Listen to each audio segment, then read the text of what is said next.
안녕하십니까. 저는 황작가입니다. 황작가의 책 읽기 이종찬 회고록 숲은 고요하지 않다 15장에 들어가도록 하겠습니다. 15장은 이 책의 마지막 장입니다. 하지만 상당히 길이가 길어서요. 15장 국정원에서 바라본 세상을 5번 정도에 걸쳐서 나눠 읽어야 될 것 같습니다. 맨 뒤에 에필로그까지 앞으로 이제 5번 방송이 이어질 예정입니다.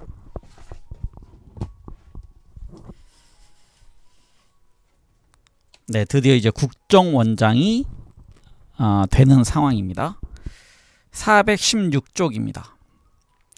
그날 이후로 나는 KCIA와의 협조를 통해 우리가 북한에 대해 수집한 정보의 질을 개선하려고 계속 노력했지만 아무런 소용이 없었다. 그들에게는 한두 명의 우수한 북한 문제 전문 분석가들이 있었지만 그들이 주로 강조하는 건 남한을 정치적으로 조용하게 유지해야 한다는 것뿐이었다. 네, 도널드 드래그 역사의 파편들이라는 부분에 있는 내용입니다. 그 밑에 또 읽겠습니다. 불행하게도 한국의 정보기관은 태생부터 일제포갑기구의 유산을 많이 안고 출발했다. 독립운동 과정에서 일제에 저항했던 인적 요소나 기구는 전혀 전수되지 못했다.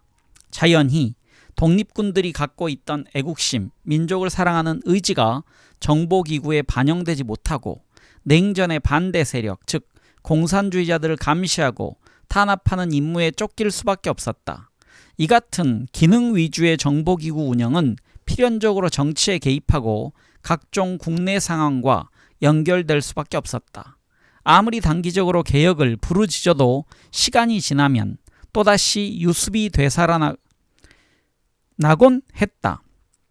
이종찬 국정원이 가야 할 길 월간조선 2008년 12월호에 실린 내용입니다.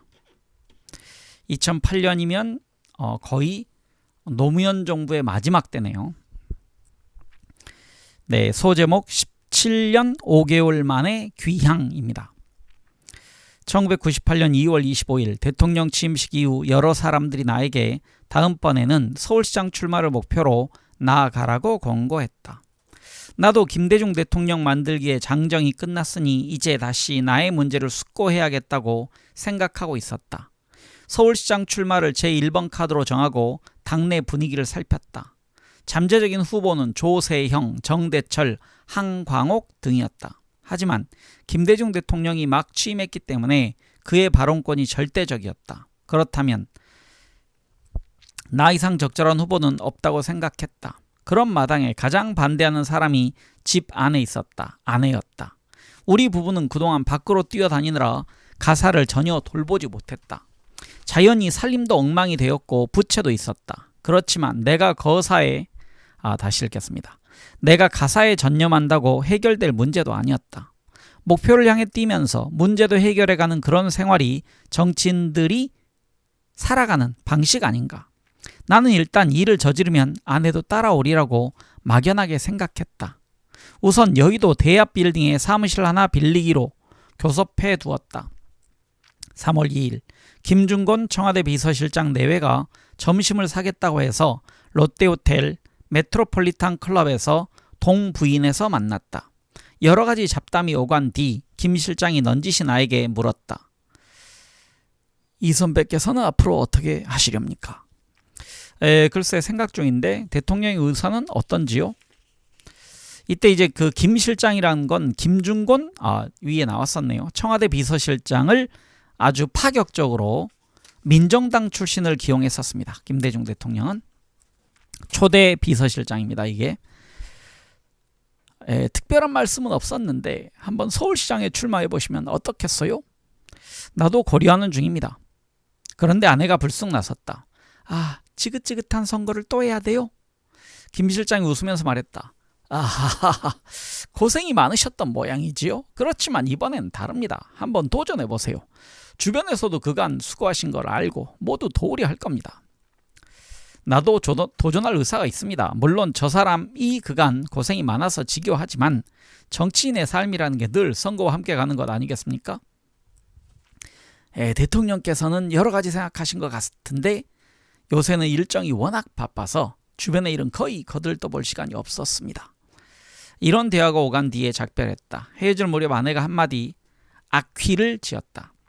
우리 선거 그만두게 해주세요.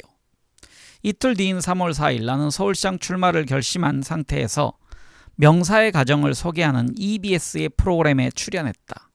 그 자리에는 아내와 가수 이선희 씨가 동반했다. 프로그램이 아주 재미있게 진행되었다. 이선희 씨가 말을 썩 잘해서 나와 아내를 시청자들에게 모범 가정인 양 소개했고 재미있는 에피소드도 곁들였다. 방송이 끝난 뒤 가뿐한 마음으로 집으로 돌아왔는데 김중곤 청와대 비서실장으로부터 바로 전화가 걸려왔다. 안기부장으로 결정되었으니 오후 5시 30분까지 청와대로 동부인에서 들어오라는 통보였다. 나는 순간 당황했다. 사실 2월 16일 마지막 인수위 보고 때 김대중 당선자는 나에게 안기부의 인수 상황을 물었고 나는 안기부의 현 실상을 보고했었다. 안기부는 김영삼 정부에서 여전히 권력의 핵심부 역할을 담당했고 대통령 선거에서도 많은 방해 공작을 펼쳤으며 간부들이 특정 지역을 중심으로 편중되어 있다는 등의 내용이었다. 그때 김 당선자는 누가 안기부장이 되어야 개혁이 가능하겠느냐고 물었다. 인사문제 전반을 깊이 생각해보지는 않았지만 안기부는 조승형 변호사가 어떤가 싶습니다. 대통령님의 생각도 가장 잘 알고 또 법률 문제에도 해박해 적당하지 않나 생각합니다. 나는 오래전부터 조승형 전 헌법재판관이 새 안기부장으로 가장 적절하다고 생각해왔다. 김 당선자 자신이 안기부에 대해 많은 원한을 갖고 있음은 설명할 필요도 없었다. 그래서 안기부 개혁을 가장 우선적이고 중요한 과제로 여기리라는 것도 쉽게 짐작이 갔다.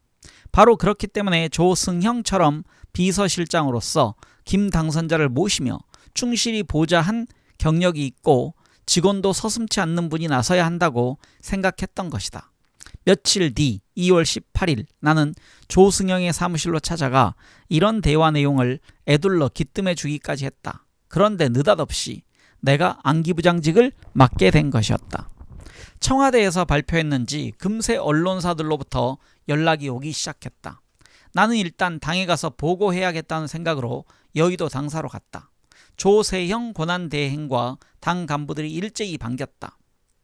나는 내가 안기부 출신이긴 하지만 이미 오래전에 떠나 정치에 몸담아 왔기 때문에 다시 어떻게 시작해야 할지 모르겠습니다. 그러나 안기부 개혁 작업이 끝나면 곧 돌아오겠습니다. 그때까지 자주 뵙지 못하더라도 계속 한 가족으로 생각해 주십시오 라며 인사를 전했다. 오후 5시 30분 청와대 회의실에서 우리 내외만을 위한 임명장 수여 행사가 진행되었다. 임명장 수여, 대통령 부부와 우리 부부의 사진 촬영 등을 다 마치고 자리에 앉았다. 윤 여사, 이제 선거 안 치르게 되어 좋지요? 그 첫마디에 나는 어떻게 아내의 마음을 그리 정확하게 짚나 의아했다. 그러고는 다음 순간 김중곤 실장으로부터 상세히 보고받은 후 결정한 인사였구나 하고 깨달았다. 여러 가지 생각해봤는데 아무래도 안기부 개혁은 이 부총재가 맡으면 좋겠다는 결론을 내렸어요. 그곳의 사정도 잘 알고 대선 기간 중에 안기부 개입으로 고생도 많이 했지 않아요? 앞으로 안기부가 무엇을 어떻게 하면 좋겠는지 생각해보고 근본부터 개혁해 나갑시다. 그러면 차장은 누구와 같이 일하면 좋겠는지 말해보세요. 나는 인선할 준비가 전혀 되어 있지 않았다. 그런데 선거 막바지에 매일 노란 봉투에 정보를 넣어 김대중 후보에게 몰래 전달한 안기부 차장이 있었다는 사실이 머리를 스쳤다. 정권 말기에 정보를 팔아 개인의 이익을 보려 했던 사람은 언제 또 배신할지 모른다. 이런 사람은 설령 일시적으로 우리 캠프에 도움이 되었다 하더라도 중용해서는 안 된다. 이것이 나의 확고한 생각이었다. 갑자기 말씀하셔서 우선 생각난 대로 건의드립니다. 국제문제는 라종일 박사가 전문가입니다. 그가 주관하는 국제회의에 저도 여러 번 참가했습니다. 국제정세를 꿰뚫고 있는 사람입니다. 좋아요. 그렇게 하시오. 다음 국내 차장은 신건 전 법무부 차관을 건의드립니다. 저와 함께 인수위원으로 잘 활동했습니다. 자금 법무부 장관으로 언론에서 하마평이 돌았지만 이번에 안 되어 본인이 실망하고 있을 겁니다. 저와 같이 대공 사범 처리와 정보 업무를 맡으면 잘 할 것 같습니다. 신건은 김대중이 마음속으로 생각해온 인물과는 달랐겠지만 나의 설명을 거부할 명분은 없었다. 오히려 무슨 일이든 타당한 논리를 좋아하는 그의 취향에 전곡을 찌른 것 같았다. 좋지. 그렇게 하시오. 또 다음은요? 앞으로 개편 계획에서 말씀드리겠지만 차장은 해외와 국내 대공 이 둘이면 충분하다고 생각합니다. 전문화시켜야지 분야를 많이 나누면 또 국내 정치에 개입할 소지가 생길 것 같습니다. 그리고 가장 중요한 자리가 기획조정실장입니다. 정보 예산을 총괄하는 책임자입니다. 그 자리는 저와 같이 96년 대선 기획 단계부터 손발을 맞춰 일해온 이강래 군을 보내주십시오. 잘 됐어. 이 군을 어디로 보낼까 생각했는데 그것도 좋은 의견이요. 그렇게 하세요. 모두 합격이었다.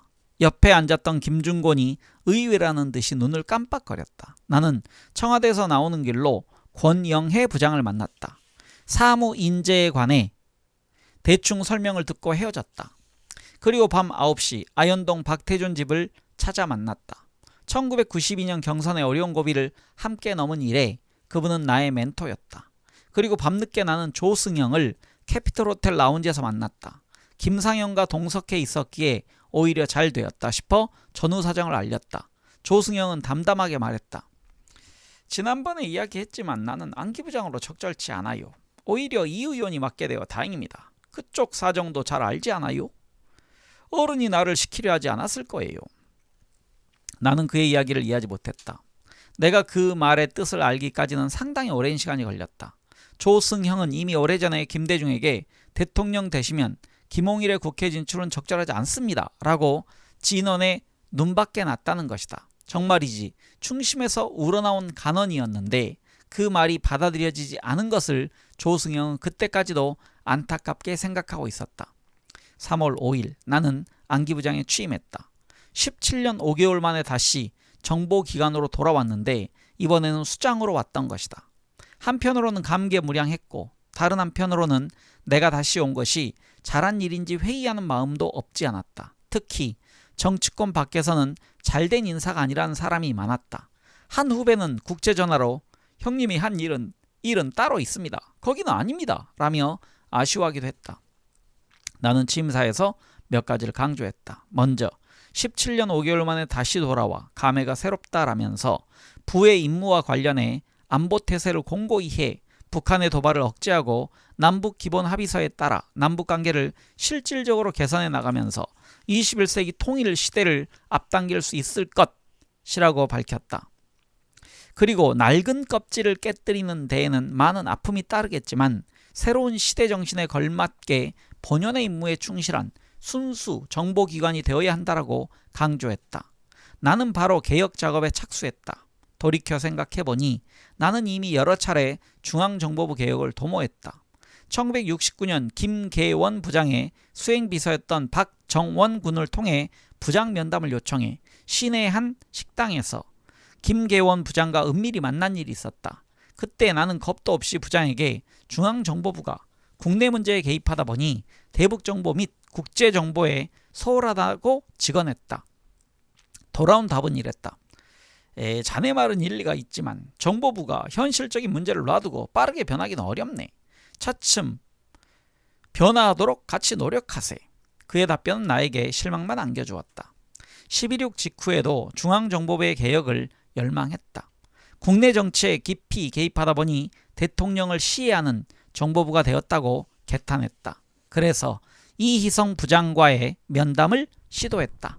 그러나 1212로 부장이 경질되었다. 마침내 전두환 부장 서리의 취임 이후 나는 중앙정보부 개혁안을 작성할 수 있었다. 놀랍게도 전두환은 중앙정보부가 무소불위의 권력을 행사하는 정부 위의 정부로 존재하기보다 세계적인 정보기관으로 거듭나게 하자는 지침까지 주었다. 하지만 5.18 민주화운동 그리고 뒤를 이은 그의 국가보위 상임위원장 겸직과 정치활동 등으로 그가 추진한 중앙정보부 개혁안 역시 중도에 좌절되었다. 나는 김대중 정부에서 네 번째 개혁을 시도하는 셈이다. 나중에 생각하니 이 역시 실패나 다름없었다. 얼마 전 원세훈 전 원장이 대통령 선거법 위반죄로 법정 시비가 붙은 사태를 보면서 아직도 구시대적 유물에서 벗어나지 못하고 있구나 하는 생각을 떨칠 수 없었다. 근본적으로 개혁하려면 국정원을 완전히 해체하고 다시 편성해야 하나? 착잡하기 이를 데 없었다. 두 번씩이나 직접 개혁 작업을 손에 댄 입장에서 개인적으로 가슴에 맺힌 부분이 있다. 개혁 작업에서 많은 부원이 회사를 떠나게 했다는 사실이다. 전두환 정권 시절 개혁 때는 주로 선배와 동료들이 떠났고 김대중 정권 시절 개혁 때는 후배들이 짐을 쌌다. 하지만 어떤 경우든 사감으로 그들을 퇴출시킨 것은 아니었다. 그리고 매번 국내 분야에서 많은 수가 희생되었다. 그럴 수밖에 없는 것이 매번 국내 담당 조직이 축소되어 자리가 한정되었기 때문이다. 오해도 많이 받았다. 특히 김대중 정권 시절 개혁 때는 호남 사람들을 발탁하려고 타 지역 직원들을 솎아냈다라거나 대공 요원이 많이 쫓겨나 대공 기능이 약화되었다라는 말을 들었다. 그러나 둘 다 오해라고 분명히 말할 수 있다. 개혁 내용을 들여다보면 내 말이 진실임을 알 수 있을 것이다. 네, 다음 소제목은 김대중 시대 정보기관 개혁의 기본선입니다. 1998년 부장으로 취임한 후에 우선 국가안전기획부, 즉 안기부라는 명칭을 국가정보원, 즉 국정원으로 바꾸었다. 국가안전기획부는 이름 자체가 거짓이다. 안전을 기획만 하고 활동은 하지 않나? 아니다. 실제로는 전권을 휘두르면서 마치 기획하는 부처인 양 위장했다. 그보다는 국가정보를 총괄하는 기관임을 떳떳하게 내거는 것이 더 낫지 않을까. Agency for National Security Planning 이던 영문명도 National Intelligence Service로 개칭했다. Agency는 기관이라는 뜻이지만 서비스라고 하면 다분히 봉사라는 의미가 내포되기 때문이었다. 조직도 명칭에 걸맞게 손질했다. 안기부는 1차장이 국내 담당, 2차장이 해외 담당이었다. 한때 대북 분야를 3차장으로 독립시키기도 했지만 나는 해외와 북한 정보는 떼려야 뗄 수 없다고 오래전부터 생각해왔다. 그래서 1차장이 해외 및 북한, 2차장이 국내 및 대공수사를 맡도록 역할을 묶으면서 우선순위도 바꾸었다. 특히 국내 정보 담당은 국가정보원법의 입법 취지에 맞게 국내 보안 정보로 역할을 한정했다. 국내 정보 전반을 다루다 보면 자칫 무소불위에 빠질 수 있기 때문이었다. 이는 언제나 개혁을 용두사미로 끝나게 할 소지가 있는 부분이기도 했다. 안기부 시절에는 국내 정보의 수집과 분석, 판단 업무를 분리하면서 특히 수집 분야에 중점을 두었다. 수집이란 결국 국내 각 기관, 단체, 개인을 목표 삼아 정보를 얻어내는 과정이므로 자연히 월권하기 쉬워 민원의 소지를 만들어 왔다. 나는 수집과 분석, 판단을 분리하고 유사 업무를 통합해 7개 단을 5개 단으로 축소했다. 그리고 활동 자체도 비노출로 하도록 했다. 이처럼 직제가 축소되는 과정에서 많은 요원이 퇴출되었다. 그러나 대공수사 부문은 국장 산하 4개 단을 그대로 두었다. 원래 4개 단 가운데서도 1개 단은 이른바 보안수사를 담당했다. 보안수사란 무엇인가? 이우락 시대에는 14항명 파동의 주역들을 잡아와서 혼내주고 그들을 국회의원직에서 강제로 사퇴시킨 정권의 도구였다. 민주화 시대에는 보안수사가 국정원 본연의 임무가 아니었다. 보안수사를 담당하는 단은 대공수사를 맡도록 전환했다. 대공수사를 담당하는 단이 늘어난 셈이었다. 이것이 어찌 대공 능력의 약하란 말인가. 개혁의 두 번째 과제는 부훈 개정이었다. 안기부는 1961년부터 1998년까지 장기간 음지에서 일하고 양지를 지향한다라는 부훈을 지켰다. 이 부훈은 김종필 초대부장의 작품이었다. 그러나 김대중은 음지라는 말을 끔찍이도 싫어했다. 그는 나에게 음지란 정보기관의 음산한 배후를 가리키는 것 같아 말만 들어도 소름이 끼친다라고 했다. 그분은 일본에서 납치도 되었고 중앙정보부 지하 조사실에서 조사받은 뒤 사형 선고도 받았다. 그가 본능적으로 이런 용어를 거부하는 것은 인간적으로 충분히 이해할 수 있었다. 정보 이론의 대가인 셔먼 켄트는 정보란 지식이다 라는 정의를 내린 바 있다. 부원들의 여론을 조사하고 켄트의 정의를 원용해 정보는 곧 국력이다라는 부훈을 정했다. 최종 결제 단계에서 김대중 대통령은 곧을 빼고 정보는 국력이다 라고 고쳐 제가했다. 나는 지금도 이것이 아주 잘된 작품이라 생각한다. 올바른 정보를 많이 가진 나라, 다시 말해 지식을 많이 축적한 나라야말로 부강한 나라라고 생각한다. 우리는 이런 강한 나라를 지향해야 한다. 세계 인구의 0.2%밖에 되지 않는 유대민족이 노벨상의 20%를 휩쓰는 것은 그들이 지식을 생산하고 축적하고 활용하는 일에 능하기 때문이다. 화로처럼 생생한 정보를 확보한 나라가 강한 나라임은 두말할 필요도 없다. 이런 정신에 따라 부의 이름도 국가정보원으로 바꾸었던 것이다. 그런데 이명박 정부가 들어서자 원훈부터 바꾸었다. 원훈의 정신이 무엇인지 알아보지도 않고 김대중 대통령 때 만든 것이라며 무조건 없앴다. 그러니까 국정원이 방향을 잃고 다시 국내 정치에 기웃거리게 되는 거다. 인터넷 댓글이나 달고 선거에 개입한다는 오해를 받을 짓을 한 것이다. 정보가 무엇인지 모르는 문외한들이다. 네, 이 내용은 지금 한겨레 2013년 9월 13일자에 나온 내용입니다. 그들이 바꾼 원혼을 보자. 자유와 진리를 향한 무언의 헌신이라고 정문 앞에 큰 돌에 새겨 놓았다. 언뜻 보면 정보기관이 아니라 철학자 양성소 같다. 국정원이 자유와 진리라는 보편적 가치를 위해 존재하는가? 그러려면 부의 명칭도 자유진리탐구원으로 바꿔야 마땅하지 않을까? 세 번째로, 내가 고민한 사항은 오랫동안 국내 정치에 탐닉하고 순치된 조직원들의 의식을 고치는 일이었는데 그것은 일조일석에 되는 일이 아니었다.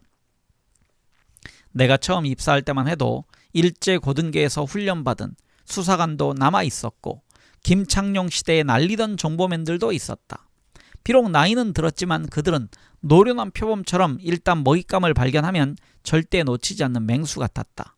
그러나 그들은 식민지 시대나 냉전 시대의 교육을 받았기 때문에 비이성적인 반공 이념이 판치는 환경에서는 충직한 수사관으로 평가받았을지 몰라도 민주화 시대의 유능한 정보맨은 아니었다.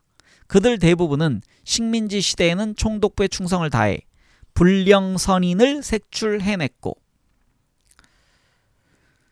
해방 후에는 독재 정부의 도구가 되어 진짜인지 가짜인지 알 수도 없는 빨갱이 처단에 앞장섰던 충견이었다. 그들에게 민족의 양심이나 백성을 사랑하는 마음은 오히려 귀찮고 하찮은 일에 불과했다. 정보기관은 그들이 하는 초법적 행동의 기반이 되었다. 그런 전통과 악습은 알게 모르게 당시 신입사원이던 우리를 옥죄었다. 더욱이 중앙정보부는 처음부터 5.16 직후의 이른바 반혁명 세력을 거세하기 위해 창립된 조직이었다. 네, 밑에 부연 설명을 읽겠습니다. 중앙정보부의 기본 아이디어는 미국 중앙정보국 즉 CIA에서 따왔다. 한국형 CIA를 만들겠다는 구상은 1958년 6번 정보국 행정과장 시절부터 갖고 있었다. CIA 소속 스미스 대령의 특별 강의가 계기가 되었다. 스미스 대령은 CIA의 기능과 활동 방식을 설명했다. CIA는 국가의 모든 정보기관을 총괄 조종한다.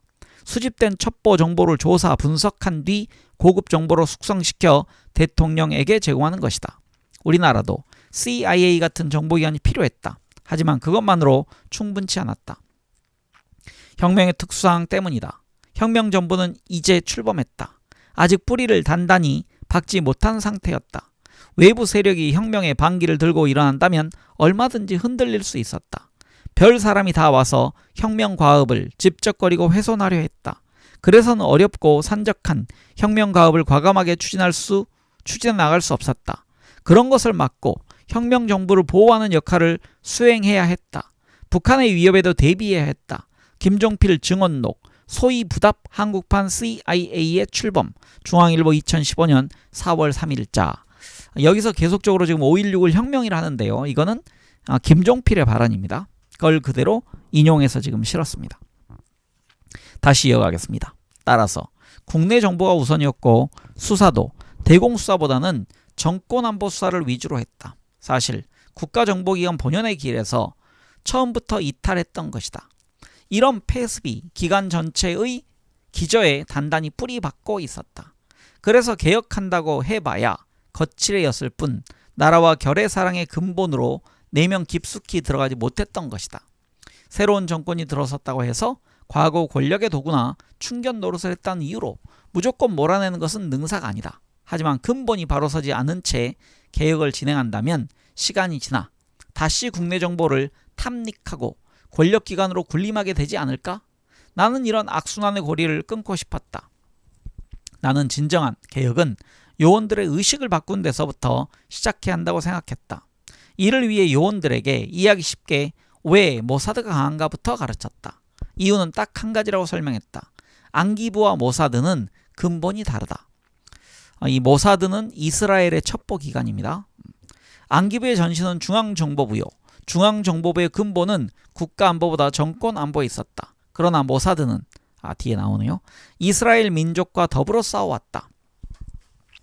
네, 밑에 각주를 읽겠습니다. 박재선, 세계를 지배하는 유대인 파워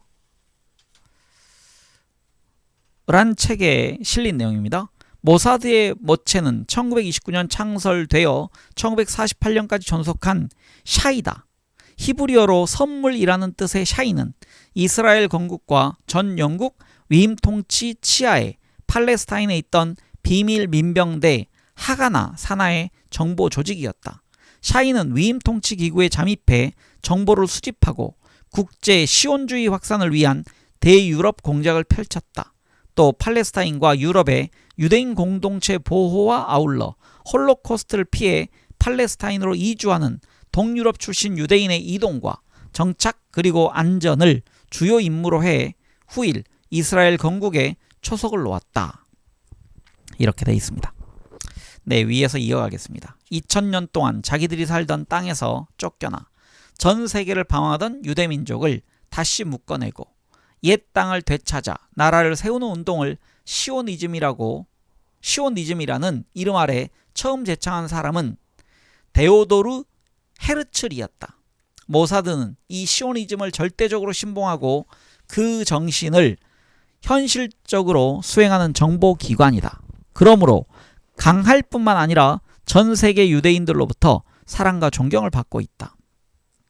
우리도 만약 안기부의 모체가 나라를 되찾아 독립국가를 세우는 활동을 중국에서 해온 김구의 한인 애국단이나 신채호가 직접 조선혁명선언을 작성해 교시한 의열단이라면 얼마나 당당할까.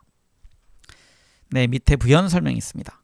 독립운동사를 연구에 깊이 들어가 보면 김구의 한인 애국단이 강복군 탄생의 단초이고 의열단이 조선의용군의 모체임을 알 수 있다. 위에 사진 설명이 하나 있습니다. 사진이 안기부장으로 취임하면서 필자는 국가정보기관의 임무가 국가 보위를 위한 일념으로 귀착되어야 한다고 다짐했다. 국민을 감시하고 억압하는 기관이어서는 안 된다는 것이었다. 따라서 독립운동 과정에서 비밀 임무를 수행한 김구의 한인 애국단과 신채호의 조선혁명선언을 지향한 애국단체들이 적에게는 공포의 조직이었지만 우리 백성들에게는 박수받는 기관이었던 것처럼 우리도 그런 기관이 되어야 한다고 부원들에게 강조했다. 이를 위해 김구와 신채호 두 분의 초상화를 내걸고 본보기로 삼기로 했다. 사진은 이 사실을 알고 필자를 찾아온 김구의 아들 김신 전 장관과 함께 찍은 것이다. 네, 이렇게 사진이 있습니다. 김구 선생과 신채호 선생의 사진을 아마 안기부 내에 이제 국정원이죠. 국정원 내에 이렇게 걸어둔 것 같습니다. 네, 글을 이어가겠습니다. 나는 이런 포부를 구체화하고자 국정원 강당에 가장 잘 보이는 곳에 김구와 신채호의 초상을 내걸고 이렇게 설명했다. 안기부의 뿌리는 일제시대의 경찰이나 정보기구가 아니라 독립운동가들이 애국단을 창설해 비밀 아지트에서 항일운동을 위한 정보활동을 한 데 있다.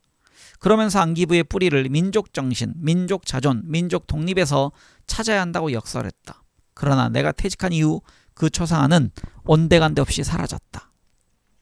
나는 또 청사 정문 앞에 조형물이 양철 재질 높이 10m의 뾰족한 탑 모양이라서 권위적인 분위기를 조성하는 것이 늘 부담스러웠다. 그래서 이 조형물을 정보통신센터 광장으로 옮기고 그 자리에 6.7m짜리 광개토 대왕비 모작을 세웠다. 네, 여기 지금 사진이 있습니다. 안기부 국정원대에 여기서 이종찬 원장이 지금 사진을 찍었네요. 사진 설명이 이렇게 되어 있습니다. 국정원 원장 시절 국정원 직원들이 우리 역사에서 국군이 대외적으로 가장 융성했던 시대를 상기하며 활동할 수 있게 하자는 다짐을 담아 광개토 대왕비 모형을 제작해 국정원 정문 앞에 세웠다. 그러나 이제 이것도 제자리에 있지 않다라고 되어 있습니다. 우리 역사에서 대외적으로 가장 융성했던 시대를 본보기로 삼자는 뜻이었다. 백범은 백범일지에서 일찍이 이런 말을 했다. 나는 우리나라의 청년 남녀가 모두 과거에 조그맣고 좁은 생각을 버리고 우리 민족의 큰 사명에 눈을 떠서 제 마음을 닫고 제 힘을 기르기를 낙으로 삼기 바랍니다. 좁디 좁은 한반도 안에서 서로 으르렁거리는 환경에서 벗어나 넓은 대륙으로 망망한 대해로 뻗어나가라는 당부였다. 국정원이 이런 자세로 나간다면 해외 정보 활동에 더욱 박차를 가하게 되지 않을까?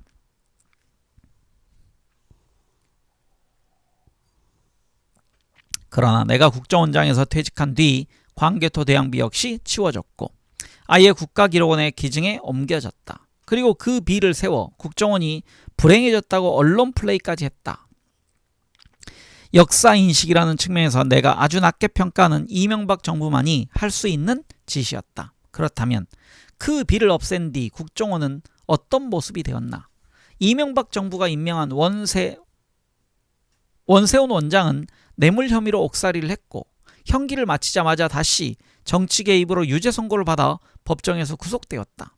이는 국정원이 세계 속의 한 민족의 발판을 만드는 당당한 국가정보기관이 아니라 결과적으로 이권에 개입하는 기관으로 전락했음을 보여주는 증좌가 아니었나. 통탄할 일이었다. 나는 다시 주장한다. 국정원이 대통령 한 사람의 번견으로 돌아가서 안 된다. 여기서 번견은 이제 심부름하는 개입니다. 이러한 악습을 청산하지 못하면 원장이 경질된 후 후임 원장에 의한 숙정 작업이나 보복 인사가 횡행하게 된다. 모사들을 벤치마킹하려면 우선 우리의 역사와 민족 사랑에 투철해야 하고 나라를 위해 봉사하는 근본 정신부터 배워야 한다. 박정희 대통령이 김재규에게 시해되던 날 어떤 대화를 나눴는가? 중앙정보부를 사람들이 무서워하지 않나? 박 대통령은 이렇게 김재규를 나무랐다. 옆에 있던 차지철은 반정부 데모가 확대되면 탱크를 몰고 가서 깔아뭉개자고 맞장구 쳤다. 그렇게 해서 궁지에 몰린 김재규가 총을 들었던 것이다. 이런 역사적 사실을 우리는 잊어선 안 된다. 정보기관이 집권자의 충견이 되어 우리에게 무서운 존재가 되고 국민을 탄압하면 비극이 온다는 사실을 절대로 잊어서는 안 된다. 일찍이 누가 이런 말을 했다. 혁명가는 물고기요, 인민대중은 물이다 라고. 이처럼 국민에게 사랑받는 기관이 되어야 정보활동에 떳떳해지며 우수한 젊은 전사들이 모여든다. 그런 날이 언제 올까? 네, 다음 소제목은 국가정보원의 인사쇄신 작업입니다. 상당수의 안기부 직원들은 야당이 처음 여당이 된 상황 자체를 몹시 불안해했다. 그도 그럴 것이 그동안 이 기관은 역대 부장들이 갖고 있던 DJ에 대한 거부감으로 인해 정치적 중립을 지켰다고 하기 어려웠고 특히 지난 대통령 선거에서는 북풍과 같이 아주 구체적인 낙선 공작이 있었던 것이 사실이다. 그런 방해물을 뚫고 야당이 권력을 장악했던 것이다. 그리고 내가 이 기관의 책임자로 왔다. 낙선 공작을 주도한 사람들은 아차 싶었겠지만 대부분은 나를 환영했다. 그래도 정보의 생리와 안기부의 사정을 아는 선배가 왔으니 막무가내식 인적 청산은 없으리라고 기대했을 것이다. 이 때문에 김대중 대통령이 나를 임명했는지도 모르겠다. 나는 취임하자마자 현황부터 파악했다. 이미 예상했던 대로 안기부는 내부적으로 골병이 들어있었다. 중앙정보부 창설 이래 최악의 상태였다. 첫 번째로 착수한 구체적인 개혁 작업은 직원들이 본연의 임무에 충실하도록 만드는 인사쇄신이었다. 하지만 공정무사하게 적재적소에 인사하는 것은 결코 용이한 일이 아니었다. 사실 내가 부장으로 임명되자마자 안기부 내에서는 살생부가 만들어져 당의 인맥을 통해 나에게 전달되었다. 나는 그 문서를 보자마자 부 내에서 소외되었던 호남 출신 간부가 만든 것임을 알 수 있었다. 살생부란 작성 과정부터가 대단히 무모한 짓이었다. 정보기관의 가장 중요한 행동 지침 중 하나는 차단이다. 각 부서가 무슨 임무를 수행하는지 알 수도 없고 알 필요도 없다는 것이 정보기관의 수칙 제1호다. 그런데 이 살생부는 안기부 내의 각 부서에서 벌어진 일을 종합하고 그 중에서 부적절한 대상자를 골라낸 흔적이 뚜렷했다. 차단의 원칙에서 벗어났던 것이다. 나는 이 살생부를 누가 어떤 과정을 거쳐 만들었는지 조사했다. 물론 그 주모자를 알아냈다. 나는 살생부대로 인사쇄신 작업을 하지 않았다. 그리고 살생부를 파기했다. 그리고 곰곰이 생각했다. 그 무렵 안기부를 타락시킨 가장 큰 원인은 문민정부의 문란한 인사였다. 김영삼은 군부 독재 정권을 비난했지만 문민정부는 더 엄청난 일을 서슴지 않았다. 이 시절의 안기부가 사유화됨으로써 자의적 인사가 횡행했던 것은 이미 언론을 통해서도 여러 차례 지적된 바 있다. 새 정부 출범 직후인 3월 안기부장실 김덕 안기부장과 한 고위 간부의 입실이 이어졌다. 그들 사이에는 안기부 요원 특채안이 놓여 있었다. 김덕 부장은 말이 안 되는 특채안을 한마디로 물리쳤다. 마주 앉은 간부도 만만치 않았다. 그는 끈질기게 결재를 요구했다. 인사 대상자는 민주산악회, 나라사랑 실천운동본부 등 김영삼 대통령 만들기 사조직 출신 20여 명이었다. 김덕 부장은 굽히지 않았다. 그래도 내가 부장인 동안은 절대 안 돼요. 김덕 부장은 며칠 뒤 일부 수정된 특채안에 서명했다. 청와대와 또 다른 권력 핵심의 지원 사격을 감당하지 못했던 것으로 알려졌다. 뒤에 지금 설명이 안 나올 것 같은데요. 제가 조금 덧붙여야 될 것 같습니다. 이 김덕 부장은요. 김덕 안기부장, 이제 김영삼 대통령 때를 얘기하는 겁니다. 그래서 김영삼 때 김덕이라는 한국 외대 교수를 안기부장으로 앉혔습니다. 그런데 지금 김영삼 정부는 실제로 김현철이 뒤에서 거의 조종하고 있었기 때문에 그 인사 같은데 아주 많이 개입을 했습니다. 그래서 소통령 얘기를 들었었는데 이제 김덕 안기부장은 지금 김영삼 정부 때 안기부 내의 사항을 얘기하는 겁니다.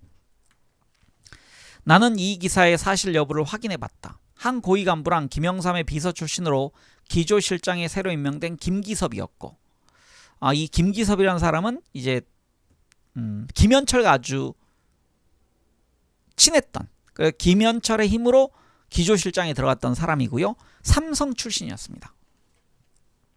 특채 계획을 강력히 요구한 또 다른 권력 핵심은 김영삼의 아들 김현철이었다. 정보기관의 사유화는 여기서 끝나지 않았다. 이 기사는 이렇게 이어진다. 땡땡땡 씨는 김영삼 정부 출범 2년 만에 2계급을 수직 상승했다. 그는 김영삼 정부의 요직을 과점하고 있는 이른바 K2 경북고 경복고입니다. 옛날에 이제 고등학교를 K1은 경기고 K2를 경복고 그랬기 때문에 여기서 K2 출신이다. 그는 인천 지부장, 1국장 등 요직을 거쳐 안기부 2인자 자리에 올랐다. 그는 지난해 말 장관급으로 진출했다가 최근 경질되었다. 그의 승승장구를 두고 직원들은 이렇게 말하곤 했다. 철이 세긴 세구나. 여기서 철은 누군지 아시겠죠? 김현철을 의미하는 겁니다. 그 사람이 민감한 정보를 개통을 통해 대통령에게 보고하기 전에 자기를 출세시켜준 철에게 먼저 가져간 것은 두말할 필요도 없었다. 그가 이런 정보를 충족하기 위해 나중에 폐기된 미림팀을 부활시켜 직접 운영했다는 말도 들렸다. 이것이 중앙정보부의 탄압을 받고 불굴의 민주화 의지로 문민정부 시대를 이룩했다는 김영삼 정부의 민낯이었다. 안기부를 이처럼 타락한 상태에서 구제할 첫 번째 길은 공정한 인사밖에 없다고 단단히 결심했다. 우선 새로이 만들어진 직제에 따라 부서장, 즉 국장급 이상 인사를 했다. 물론 차장과 기조실장이 모여 하나하나 심도 있게 논의했다. 나도 17년여 만에 돌아와 보니 내가 실력과 사람됨을 직접 아는 간부들은 대부분 퇴직했고 일부만 남아있었다. 하지만 그들도 사실상 퇴직 대기 상태였다. 그렇지만 퇴직 대기인 사람들 중에는 나와 고락을 함께하며 지냈던 옛 부하들이 있었다. 나는 그들 며칠 다시 부서장으로 발탁했다. 이 때문에 후배들로부터 왜 퇴직하려는 선배들을 재기용하느냐라는 원망의 소리도 들었다. 그러나 나는 이런 잡음에 동요하지 않았다.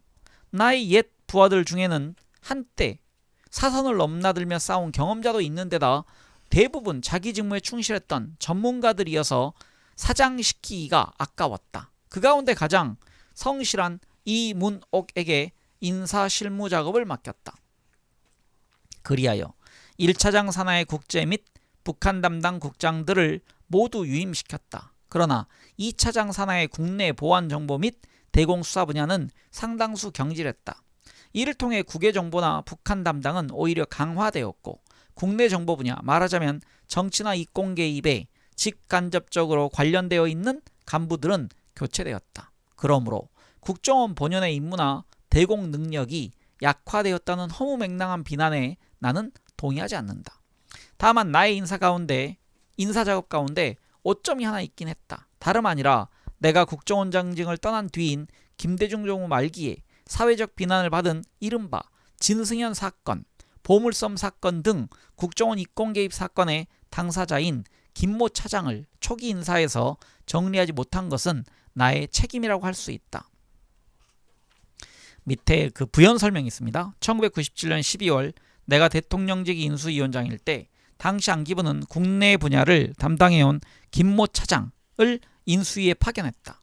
나는 권영애 부장에게 인수위에 필요한 사람은 기획 및 예산 등 안기부 현황을 종합적으로 아는 간부라고 지적했고 그 결과 최상렬 기획 담당관이 교체 파견되었다. 그러나 김모 차장은 용산고등학교 후배인 이해찬 의원에게 인수위에 남게 해달라고 간청해 운영분과 소속으로 남았다. 인수위 활동이 끝나 그가 원소속으로 복귀할 즈음 내가 안기부장으로 임명되어 그는 1차 인사작업에서 운 좋게 살아남았다. 나는 그의 능력이나 소양을 알고 있었으므로 그를 본부에 남겨두지 않고 대전 지부장으로 내려보냈다. 이것이 나중에 화근이 될 줄은 몰랐다. 두 번째 인사 원칙은 능력 위주와 적재적소였다. 나는 지역 편중 인사는 생각해보지도 않았다. 그래서 내가 대통령으로부터 임명장을 받는 날 차장 인사를 건의할 때에도 지역 문제를 전혀 의식하지 않았다. 그럼에도 내가 전북 출신만 발탁했다는 소문이 들었다. 라종일 차장은 사실 정읍 출신이지만 서울에서 성장했고 고향에 별반 연고가 없었다. 이 라종일 차장이란 분은요, 그 백봉, 지금 갑자기 생각이 안 나는데요. 국회에서 백봉상을 시장하잖아요. 나용균, 백봉 나용균 그 국회부장을 하셨던 분의 자제분입니다. 그래서 아마 원적은 전북으로 돼 있지만 실질적으로 뭐 서울에 성장했던 분이고요. 그래서 이어가겠습니다. 신건 차장은 고향이 부안이고 전주고를 졸업했다. 이강래 기조실장은 남원 출신이다. 이런 소문을 들은 김대중 대통령은 나에게 너무 전북 출신으로 편중되었던 여론이 있으니 문희상과 이강래를 교체하자라고 제2의 문희상이 기조실장으로 오고 이강래가 정무비서관으로 자리를 옮겼다. 그리고 나머지 부서장은 영남 출신 위주였던 과거 구성에서 벗어나 균형을 잡았고 모두 전문 분야를 살렸다. 나는 취임 초 부원 특별교육에서 이렇게 강조했다. 나는 누구를 선발하고 누구와 같이 일하고자 할 때 그 사람의 지역을 따져 묻지 않습니다. 유능하면 나와 더불어 일하게 될 것이요 숨어서 일해도 그를 발탁할 것입니다.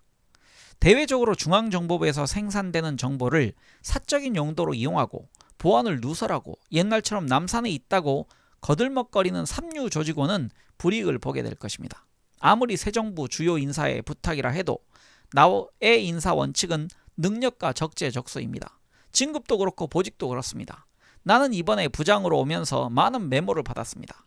부원들이 무언가 불안을 느끼고 있기 때문에 일어난 일이라고 판단했습니다. 그러나 여러분 안심하십시오. 절대로 보복성 인사는 없습니다. 지역 편중 인사도 없습니다. 메모를 받았지만 일일이 공개하지 않겠습니다. 야당이 여당되는 새로운 시대가 되었습니다. 이는 정부 수립 이후 50년 만에 처음 경험하는 새로운 시대입니다.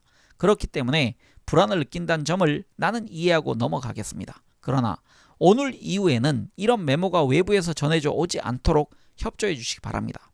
외부에 부탁해서 될 일은 없습니다. 그런 부탁을 할 만한 사정이 있으면 직접 나를 찾아주기 바랍니다. 세 번째, 나는 공정한 인사를 위해 외부에서 인사청탁을 해올 때 충실한 방패 역할을 하기로 했다. 직제 개편을 한 나로서는 축소된 직제로 인해 부득이 퇴직한 직원들에게 항상 미안한 마음을 갖고 있었다. 그러나 당시 우리는 한국전쟁 이후 최대의 국난인 외환위기를 맞아 작지만 강력한 정부기관을 만든다는 것이 모토였다. 구조조정이 횡행했던 당시에는 직장에서 물러난 사람이 국정원에만 있는 것이 아니었다. 사회 전체가 그런 퇴직 혼란에 빠져 있었다. 그러므로 나부터 공정하게 인사를 해야 퇴직한 직원들에게도 정당성을 주장할 수 있다는 생각에 외부 청탁에 대해 단호했다.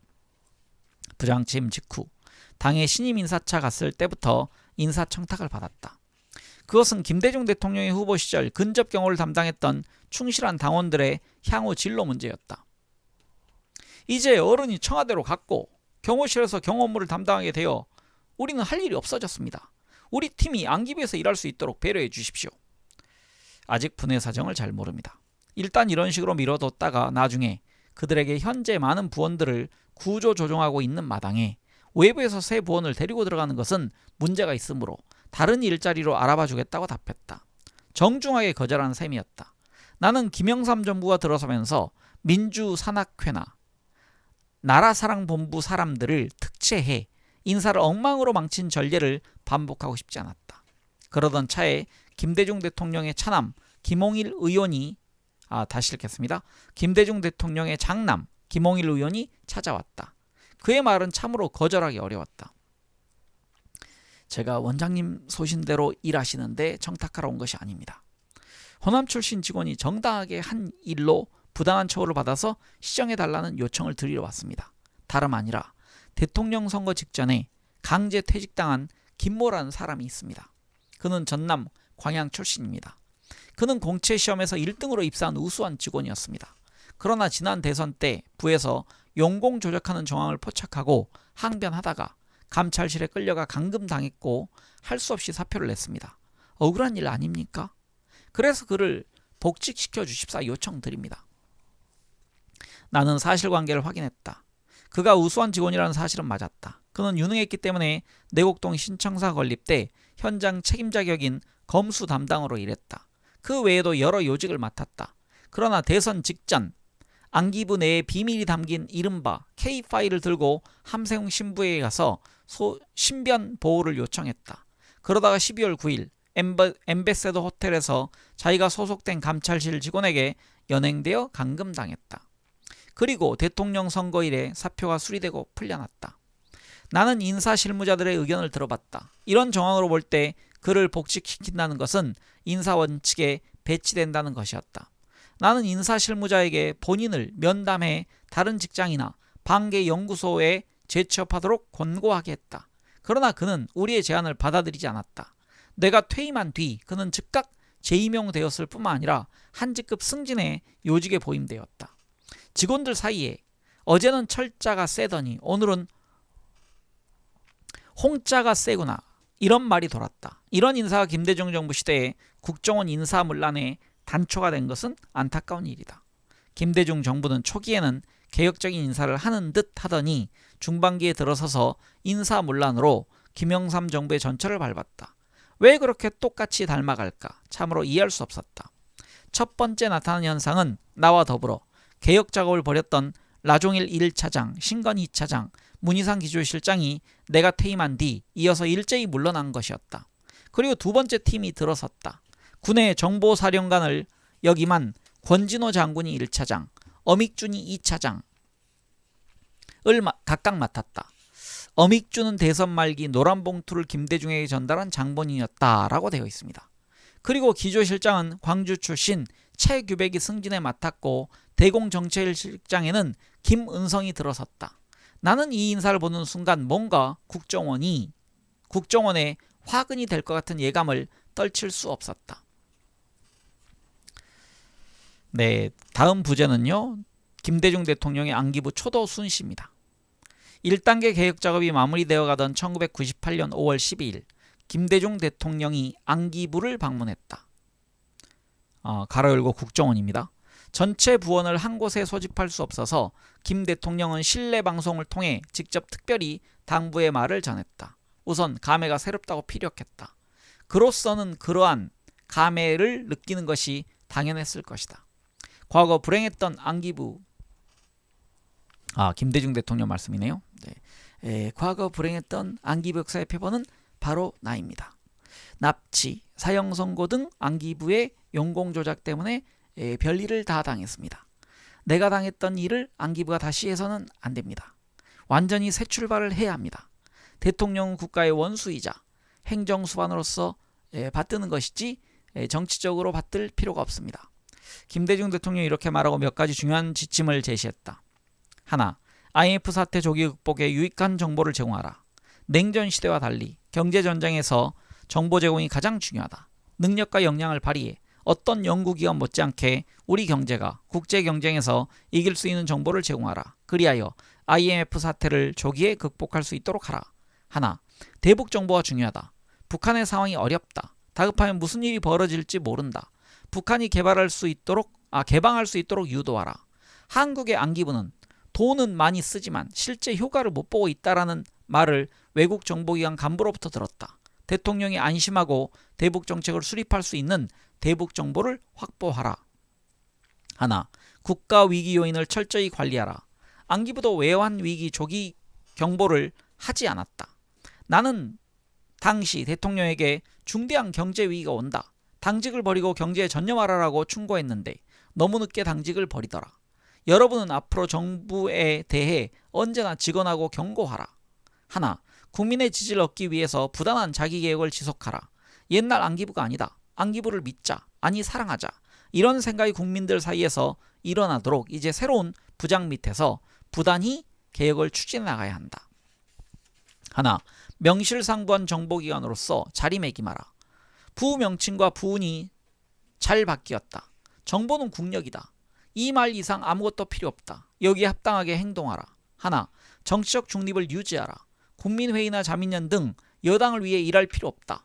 대통령이 부당한 지시를 할 때 따를 필요도 없다. 나는 안기부를 절대 정권의 도구로 이용하려 하지 않을 것이다. 김대중 대통령의 훈시가 끝난 뒤 부훈석을 제막한 행사가 진행되었다. 대통령은 정보는 국력이다라는 휘호를 해주면서 특별히 이 글씨에 이름을 남기지 말라고 당부했다. 그래서 나는 이를 실무자에게 그대로 전했다. 그런데 나도 알지 못한 사이에 그는 다심해 부은석 뒤에 작은 글씨로 김대중 대통령 휘호라고 썼다. 김대중 대통령은 이를 발견하고 역정을 냈다. 나도 당황했다. 그래서 즉시 그 부분을 마모에 지워버렸다. 김 대통령은 이런 좋은 부분이 나중에 자신이 썼다는 사실 때문에 치워질 것으로 예측했던 것이다. 그런데 그의 예측은 적중했다. 이명박 정부가 국정원에 가장 먼저 손댄 일이 이 부은석을 치워버리는 것이었다. 국정원 개혁은 정권이 바뀔 때마다 등장하는 단골 메뉴였다. 그러나 초기에는 잘 나가다가도 끝내 좌절되곤 했다. 왜 그랬을까? 첫 번째로 초심을 유지하지 못했기 때문이다. 김대중 대통령도 절호의 기회를 맞았지만 초심이 흔들려 개혁에 실패했다. 두 번째로 국정원 개혁은 한두 해로 끝날 일이 아니었기 때문이다. 그러므로 중립적인 원장이 적어도 3 내지 5년간 한눈 팔지 않고 개혁 작업에 몰두해야 한다. 그런데 현실은 그렇지 않다. 우선 대통령 임기가 5년으로 한정되어 있다. 국정원장은 정권과 관계없이 임무를 계속할 수 있어야 하지만 한국의 현실에서 그것이 과연 가능할까? 오늘도 나는 현직 원장이 본연의 임무로 돌아갈 수 있도록 과감하게 개혁하기를 바란다. 대통령 임기 중에 국정원장을 경질하지 않는 것은 물론이고 가능하다면 대통령이 바뀌어도 국정원장만은 그 직책을 계속 수행하는 전통이 만들어져도 좋겠다. 네, 이제 15장 국정원에서 바라본 세상 첫 번째 부분을 읽었습니다. 다음 시간에는 북풍과 총풍의 전모라는 부분을 읽어가겠습니다. 네, 함께해 주신 많은 분들 감사드립니다. 모두 행복한 하루 보내십시오.